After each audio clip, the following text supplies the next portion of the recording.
शरण्यं प्रत्यार्तिहं प्रणतपालमवाब्धिपोतं वन्दे महापुरुष ते चरणारविन्दम्।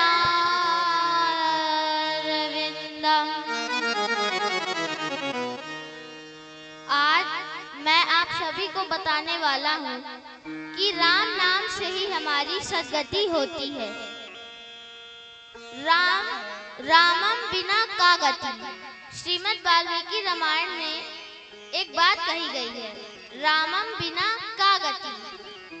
राम के बिना कैसी गति?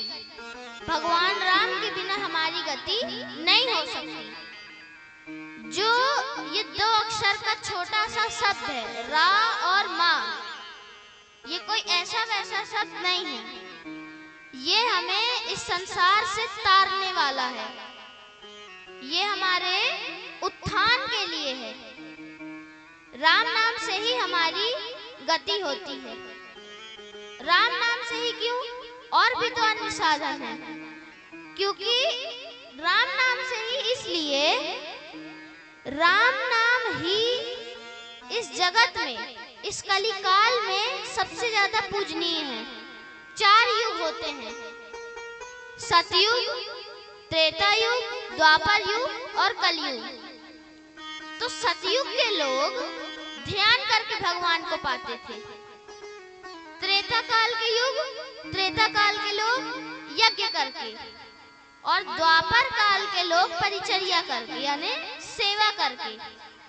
पर कलयुग में किसी के पास ज्यादा समय न होने के कारण राम नाम से गति बताई गई है। हम राम नाम से ही भगवान को पा सकते हैं।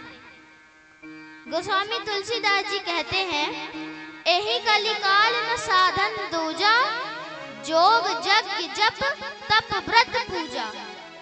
राम ही सुमिरहि राम ही गाई, असंतत सुमिर राम गुण गाई। यही कलिकाल न साधन दूजा। इस कलिकाल में और कोई भी साधन नहीं है।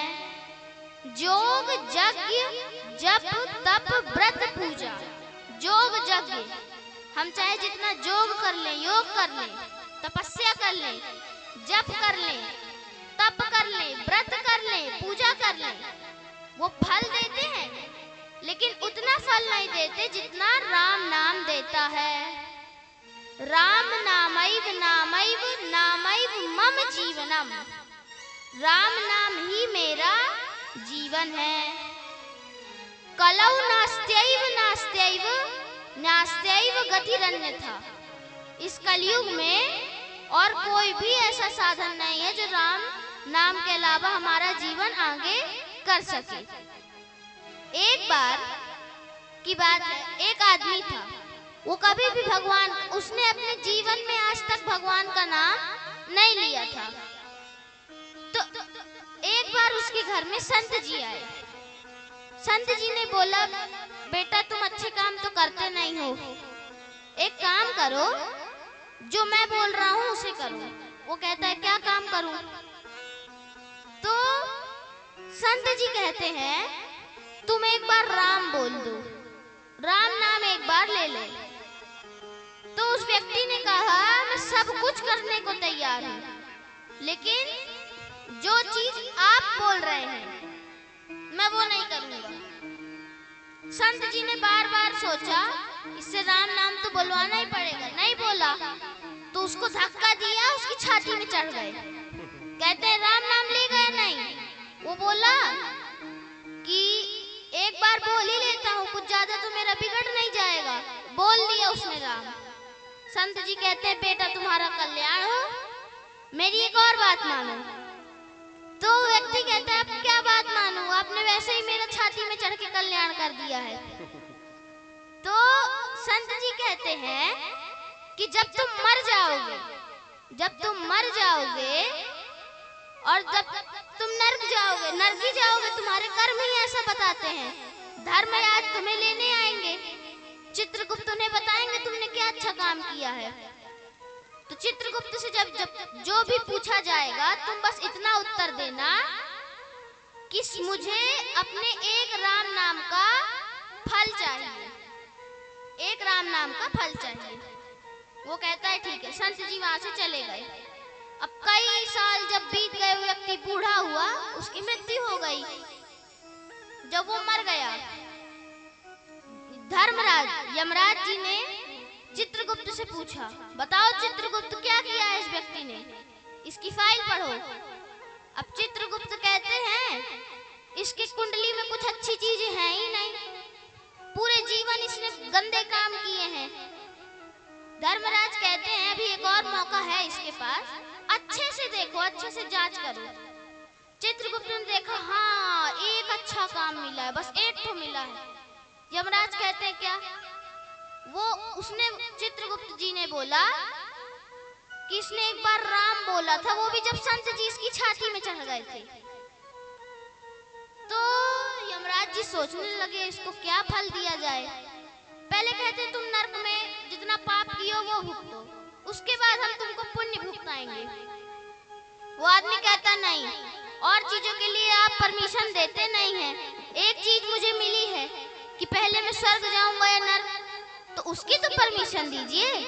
पहले मुझे स्वर्ग ही जाना है, और जो मैंने एक बार राम बोला उसका फल पाना है। बाकी मैं जो गंदे काम किया हूँ उसका फल मैं भुगत लूंगा। यमराज जी कहते हैं हमको तो नहीं पता इसका उत्तर, ब्रह्मा जी के पास चलते हैं। ब्रह्मा जी के पास गए उस आदमी को लेके। ब्रह्मा जी ने देखा यमराज जी क्यों आ रहे हैं और ये एक व्यक्ति क्यों आ रहा है। ब्रह्मा जी ने कहा आइए आइए, आप दोनों लोग बैठिए, कैसे आना हुआ। यमराज जी कहते हैं इस व्यक्ति ने एक बार जीवन में राम बोला है, इसका आप फल बता दीजिए। तो ब्रह्मा जी ने उत्तर दिया कि मुझे तो इसका उत्तर पता ही नहीं है कि एक राम का क्या फल होता है। हम लोग शंकर जी से पूछने चलते हैं, शंकर जी तो निरंतर राम राम बोलते रहते हैं। अब काम करने वाले को पता होगा कि इस कर्म का क्या फल है। तीनों लोग, ब्रह्मा जी भी, धर्मराज जी भी और वो व्यक्ति चल दिए शंकर जी के पास। शंकर जी ने देखा इतने सारे लोग आ रहे हैं, उन्होंने भी सेम ही बोला आइए आइए बैठिए। तभी धर्मराज जी कहते हैं कि इसने एक बार राम बोला है, इसका फल बता दीजिए। शंकर जी कहते हैं कि मुझे भी इसका उत्तर नहीं पता, हम लोग विष्णु जी के पास चलते हैं। अब वो सब लोग, ब्रह्मा जी, शंकर जी, यमराज जी और वो आदमी, ये लोग चल दिए विष्णु जी के पास। अब जैसे ही ये लोग विष्णु जी के पास गए, विष्णु जी ने सोचा आज इतनी भीड़ क्यों लगी है मेरे पास। आए सब लोग। यमराज जी कहते हैं कि इस आदमी ने एक बार राम बोला है, इसका आप मुझे फल बता दीजिए। विष्णु जी सरल शब्दों में उत्तर देते हैं कि मेरे 1000 नाम का फल एक राम नाम में होता है। अगर हम विष्णु सहस्त्र नाम पढ़ते हैं, यानी विष्णु जी का 1000 बार नाम पढ़ते हैं, तो एक राम का फल मिलता है। राम नामैव नामैव, जो राम नाम है उसका एक बार फल मिलता है राम नाम का। कब? जब हम विष्णु जी का 1000 बार नाम लेते हैं। तो विष्णु जी ने कहा अब क्या किया जाए, इसका हमें उत्तर ही नहीं मिल रहा है और इस व्यक्ति को सबसे पहले अब पुण्य ही भुगतना है। शंकर जी कहते हैं कर्ता के पास चलते हैं, राम जी से ही पूछते हैं आपके एक नाम का क्या फल है। अब त्रिदेव, तीनों देव, यमराज जी और वो आदमी राम जी के पास चल दिए। राम जी वहां सुंदर स्वरूप में साकेत धाम में सीता जी के साथ, जानकी मैया के साथ बैठे थे।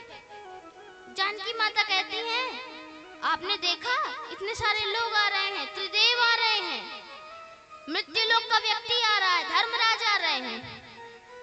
राम जी ने अचानक पूछा कैसे आना हुआ आपका। तो धर्मराज जी कहते हैं इस व्यक्ति ने एक बार आपका नाम लिया, ये नहीं नहीं बोला कि राम नाम लिया, आपका ही नाम ले लिया इसने अपने जीवन में। कितने बार? एक बार। इसका जो फल होता हो इसको दे दीजिए। राम जी कहते हैं इस एक राम नाम का इतना ही बड़ा फल हुआ कि इसे 3 देवों के दर्शन हो गए और अब से ये मेरे पास रहेगा।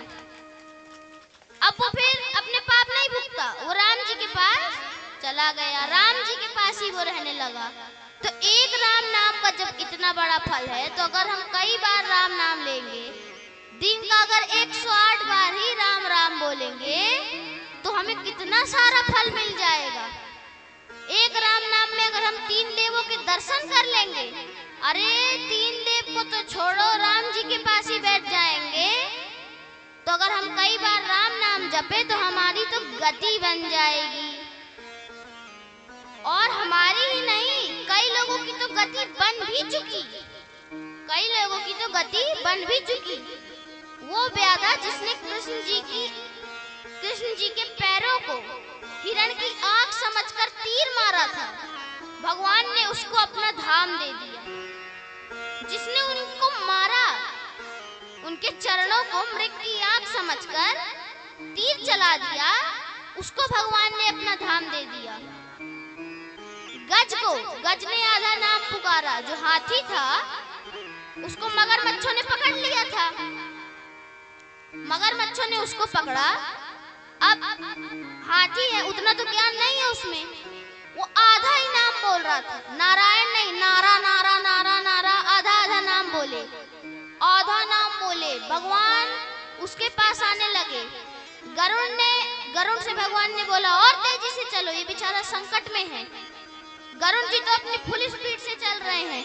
भगवान ने सोचा आज तो गरुड़ भी देरी करा देगा, तो एक रूप में भगवान गरुड़ के साथ बैठे थे और एक रूप में तुरंत गज के पास प्रकट हुए और ग्रह का संहार कर दिया। वो मगरमच्छों को उन्होंने मार डाला। जो कुबड़ी दाई थी, जो कृष्ण जी को चंदन लगा रही थी, कुबड़ी दाई, उसको भगवान ने छू के दिया, वो सीधी हो गई, रूपवती हो गई। उसका कुबड़ा तो सीधा ही हो गया, वो दिखने भी इतना सुंदर लगा। तो राम नाम से ही हमारी गति बनती है। आज के लिए बस इतना ही। जय श्री राम। श्री सीता